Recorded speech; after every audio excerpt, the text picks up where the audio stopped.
Thank you for joining me for the Daily Bread Bible Study. This is day 157 for Friday, June 5th, 2020, focusing on Psalms chapters 1 through 8. So, we're introduced to the book of Psalms, poetry and hymnody, that we have expressing emotions and feelings and thoughts around the author and what's happening. So we have a compilation of these. A lot are attributed to King David, and then some are from earlier parts in the time of history. Others are latter parts, and the context of things changes around. So instead of giving you as much of a historical perspective on each of the details around this, I'd like to just go over what part of the Psalms that I find significant and what they elicit for me to think of. So in Psalm 1, focusing on paraphrasing verses 1 and 2 of chapter 1, Psalm 1, it says, "Happy are those who delight in the law of the Lord." And it references, them being like a watered tree, which makes me think of, in my growing up, we had a huge pecan tree outside of my grandfather's home, which, I'd visit often. And so I get to see this massive pecan tree there, help pick up some of the pecans that were falling on the ground and just try and wrap my arms around it, but I couldn't because it was so thick. And the branches were high and tall and went up to the sky, but there was really no visible water around it. So how could it be so big and tall and pretty much taller than all the other trees that he had around? Well, later on, as we got older and were replacing some of the piping around his house, we realized that there was a pipe that ran close to the tree by the roots, and as the roots had grown, that it actually created more of a leak there with the water line. And so the tree was actually getting water coming off of this water line and being able to grow massively because of just that water was consistently present with it. And I mean, the same is true with us in our faith, that when God nourishes us and provides us with just what we need to grow, that we're able to flourish and give thanks to God for that. And here in this imagery of Psalm 1, it's the law of the Lord is bringing that. So in Psalm 2, we have the words, "You are my son, today I have begotten you."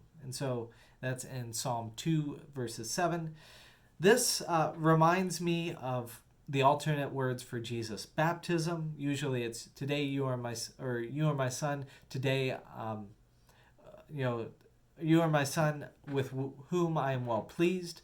That's my favorite verse pretty much of all time because it just reminds me that we are in baptism, we are united with Christ, and we are beloved, we are accepted and affirmed by God, and that God's love is stamped and sealed upon us. Now, different denominations have different theologies around baptism, but for us, it's God's act of claiming us as Lutherans. So that's a little bit of my insight into that.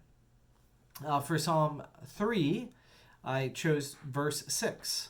"I am not afraid of 10,000s of people who have set themselves against me all around."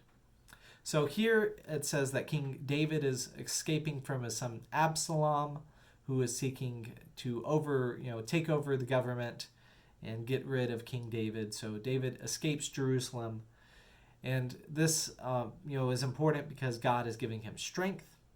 And, I consider myself to be an introvert. And if I had, 10,000 foes or enemies who were, standing against me, it'd be pretty intimidating, right? But King David is just at peace with it because he knows that ultimately it is God who is the one who is going to, put him in judgment or, be the one that he is accountable to. And so, if he has to face 10,000 individuals, he will be safe. He will be calm. He will be okay because God will be with him. regardless of public opinion or opposition.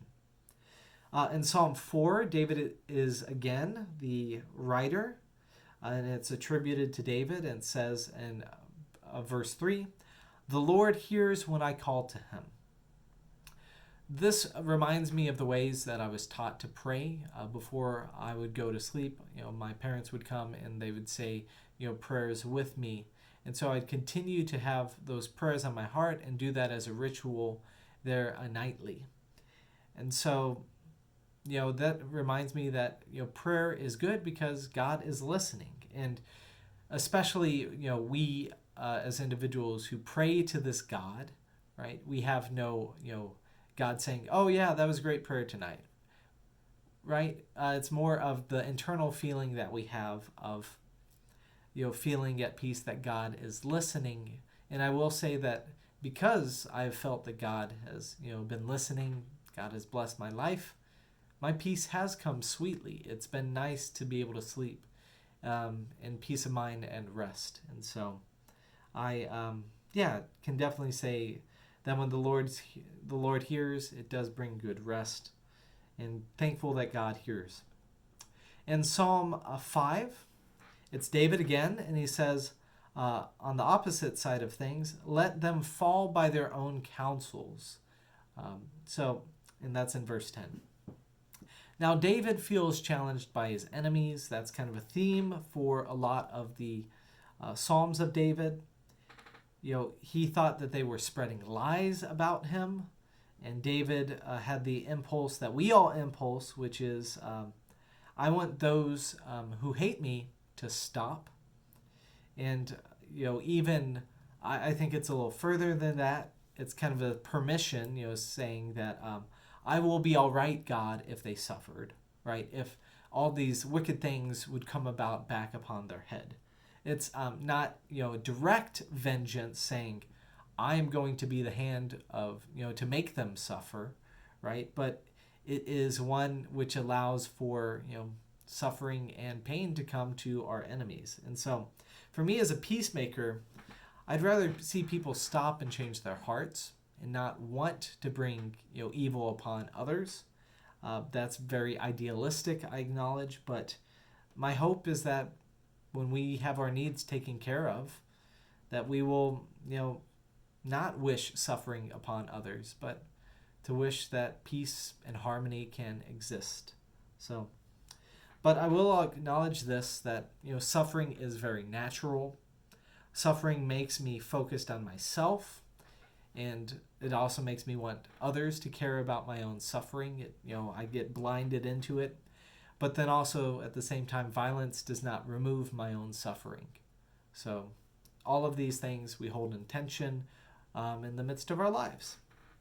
In Psalm chapter 6, verse 7, "My eyes waste away because of grief. They grow weak because of all my foes." Now, King David opens up about his emotions, right? Not only does he experience anger for all these enemies, he also experiences sadness, right? And just to say that it's okay to feel angry, it's okay to want to take, violence upon other individuals. It's not okay to act upon it, but because, there are consequences that come when we act violence, and I think violence only perpetuates violence. But it's okay to express your sadness in other ways too. It's okay to cry. It's okay to express it with tears. It's okay to, vent and to just get that out. There are healthy ways in order to process our emotions and that don't lead to destruction of others. So, anyways, moving on to Psalm 7. King David says, "If I have repaid an ally with harm," which is, I find a little funny. This is actually a part of David's story. Depending upon the accounts that we have, we looked for, 1 Samuel, 2 Samuel, 1 Kings, 2 Kings, has its view, and then 1 Chronicles, 2 Chronicles kind of leaves out some of the negative things about King David and, King Solomon. But, David, in the first account of all of this, he is guilty, right? He has Uriah, which is one of his mighty men, one of his 30 allies, chosen ones, right, that he kills so he could steal Uriah's wife Bathsheba, right? And that dysfunction is huge and a big mark upon his tenure there in that First Samuel, Second Samuel, First Kings, Second Kings cycle. And so we I think this also brings up the point too that suffering can make us short-sighted. We can step out and say very make exaggerations or make statements that we want to apply universally, but then realize how we ourselves could be implicated in this. So I see that David is implicated by his own words, but it also doesn't mean that his pursuers are innocent, right? It doesn't get them off of being unjust as well. So we can, it's very important to wrestle with all of these things and to just be kind to our enemies and pray for those who persecute us, as Jesus says. In Psalm 8, we have kind of a different psalm of David, one where he is in awe of creation and just giving thanks to God. He is at peace, I would say. So in verse 4 of chapter 8, it says, "What are human beings that you are mindful of them, mortals that you care for them?" We see that David is in awe of God, the wonders of creation that God has created, and even God's own concern for humanity. David appreciates this. My experience of being in awe in creation is around my house. We lived out a little bit outside of the city limits on the land that my family has had for generations, and so getting a little bit more removed from the city, we were able to look up into the sky and be able to see a lot of these works of nature. We could sit out on our front porch and watch thunderstorms roll in and just see the sky filled with lightning and hear the booms of thunder and the wind picking up and whipping around as thunderstorms were approaching and coming in. It made me scared at a young age for sure because I wasn't used to it, but also in just the sense of awe and the power that nature has, and giving thanks to God as the creator of nature for us. So also makes me think of the moon and stars reference here. Makes me think of sitting outside and getting to look up at the stars and see the stars in the dark sky and be able to see all the stars and watch eclipses and meteor showers as well too growing up, and to just give thanks that I am a very small part of this world, a very small part of this universe, yet at the same time I am beloved by God. So may all of these reflections and meditations on the Psalms, may they elicit thoughts and meditations for you as you read and imagine this poetry for yourself. So here ends our first day in the Psalms.